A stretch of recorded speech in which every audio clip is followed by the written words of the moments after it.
lately Phil Spencer's been able to kind of destroy the fanboys with just telling the truth, and we got a little bit more of that today, and I'm going to tell you about it. It's pretty interesting stuff.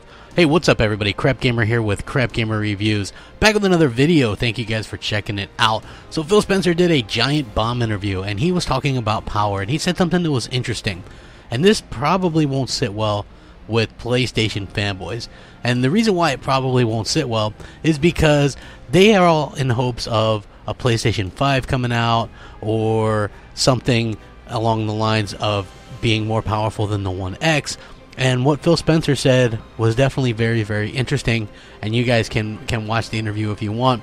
He was talking about their take on power and how Xbox brand was always about power, and they're getting back to that, and they'll continue to push the power narrative from now on.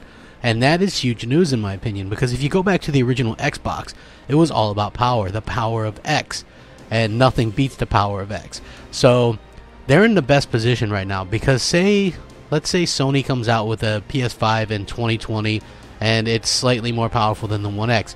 Then the next year, Microsoft is going to come out with something that's far more powerful than the PS5, and you're going to have to sit with that on the market for a good 4 to 5 years as being the market leader in power, and that's not going to be something that Sony fans are going to enjoy very much at all. But I like the fact that Microsoft is going back to that hardcore, the roots of the hardcore gamer, which is what really attracted me to them to begin with the original Xbox. Just they were doing things that I didn't see being done on the PS2 at the time, and so even though I had a PS2, I spent more time on my original Xbox.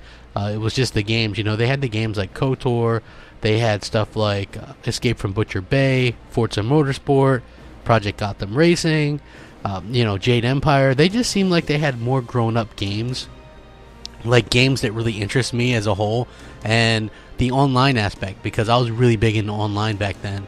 When I played NFL 2K5 and NFL 2K4, and I was just blown away by Xbox Live, and obviously Halo 2 was a big part of that as well, but wow, I mean, absolutely game changer right there.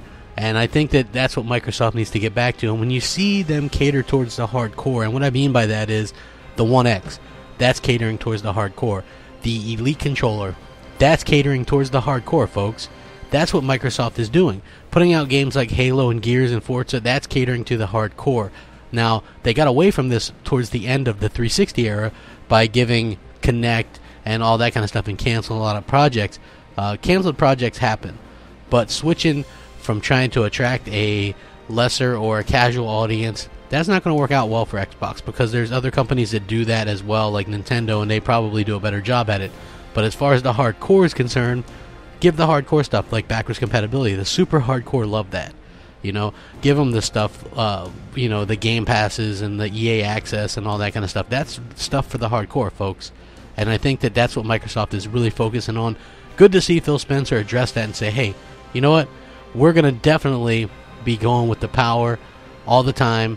So I wouldn't really count on a PS5 being the saving grace in terms of the PS5 or beating the One X or beating Xbox in general as as the power narrative goes. Like, Microsoft seems like they're always going to want to be the most powerful, and that's good news for me, good news for you if you're an Xbox fan.